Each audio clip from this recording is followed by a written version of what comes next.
तो अब हम सीखेंगे रेडियो बटन्स बनाना। जैसे हमने देखा ही होगा, कोई फॉर्म फिल करते हैं, उसमें देखते हैं कि जेंडर ऑप्शन आता है, मेल या फीमेल या अदर्स। तो उनमें से एक ऑप्शन कैसे सिलेक्ट करते हैं, ऐसा जैसा दिखता है वैसा कैसे बनाएं हम अपने HTML फॉर्म में। तो उसको बनाने के लिए हम फॉर्म के अंदर ही हैं, फॉर्म टैग के अंदर ही। ठीक है। तो एक तरह का इनपुट ही यूज करेंगे, इनपुट टाइप। जहाँ इनपुट टाइप होगा हमारा हमारा करना क्या है, हमें बनाना क्या है, रेडियो बटन बनाना है। तो इनपुट टाइप हमारा होगा रेडियो।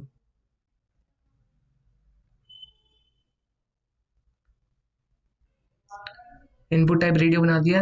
अब ये इनपुट टाइप रेडियो है, ठीक है, सिलेक्टर बना दिया। अब इसकी वैल्यू क्या होगी, ठीक है, वो हमने बता दिया कि हाँ ये इनपुट टाइप किस टाइप का है। ठीक है, ऐसे ही हमने फीमेल का बना दिया।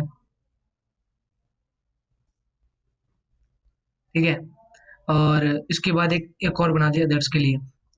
और अदर में एक और वैल्यू अलग से दे दी है, अदर्स या फीमेल। तो देखते हैं कैसा दिख रहा है अपना। तो हम देख सकते हैं इस तरह ऑप्शन आ रहे हैं। ठीक है, ये मैंने बाहर क्यों लिखा, ये चीज बात आती है कि ये हमने बटन बनाया है, और बटन क्या है, यहाँ ये बटन किसके लिए सिलेक्ट करें, मेल के लिए, तो उसके बाहर लिखते हैं। ठीक है, ऐसी फीमेल के लिए, इसके लिए। अब हम देखेंगे यहाँ पर इस तरह हम सिलेक्ट कर सकते हैं। तो हम देख रहे होंगे कि ये तीनों ही सिलेक्ट कर सकते हैं, पर ऐसा ऑप्शन नहीं आता।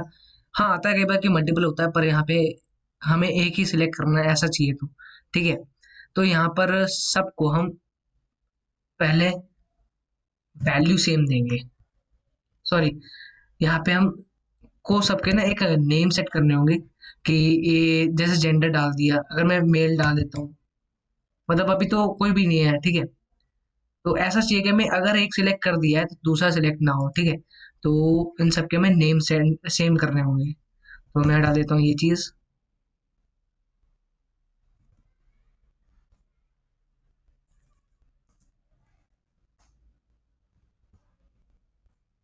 हम्म।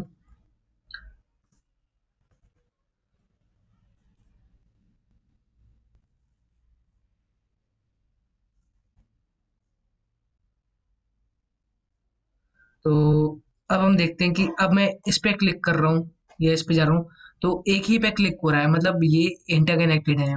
ठीक है, तो मतलब इनके नेम सेम है। अगर ये सिलेक्टेड है तो ये नहीं होगा, इनमें से एक ही होगा।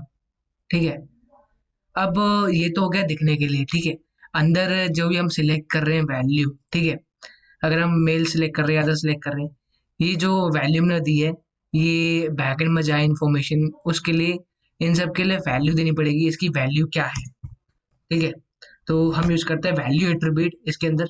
जहाँ इसका नाम दे दिया मेल, हम कुछ भी दे सकते हैं। ठीक है, अपनी मर्जी का जो डाटा देना है।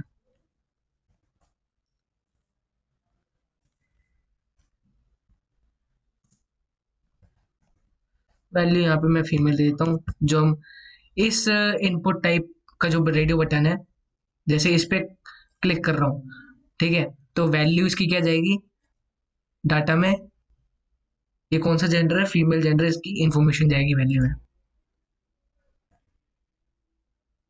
उसी तरह यहाँ पर इसकी वैल्यू दे दी मैंने,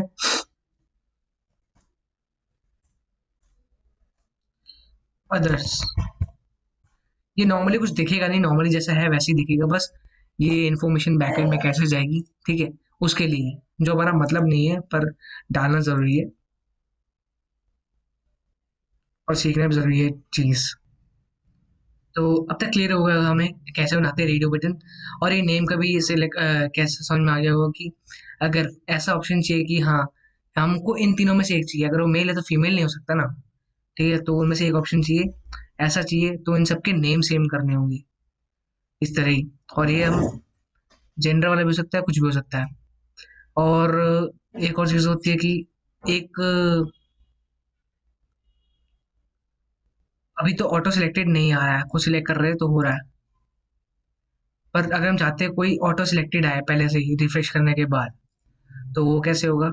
तो इन तीनों में से हम उसके आगे एक एट्रीब्यूट यूज कर देंगे इनपुट टाइप के ओपनिंग टैग में। मतलब एक ही टैग होता है इसका, तो सिंगल पेड़ है, उसी में लिख देंगे हम चेक। तो रिफ्रेश करने पे ऑटोमेटिकली ऑटो सिलेक्टेड अदर्स आएगा। तो बस यही है रेडियो बटन में।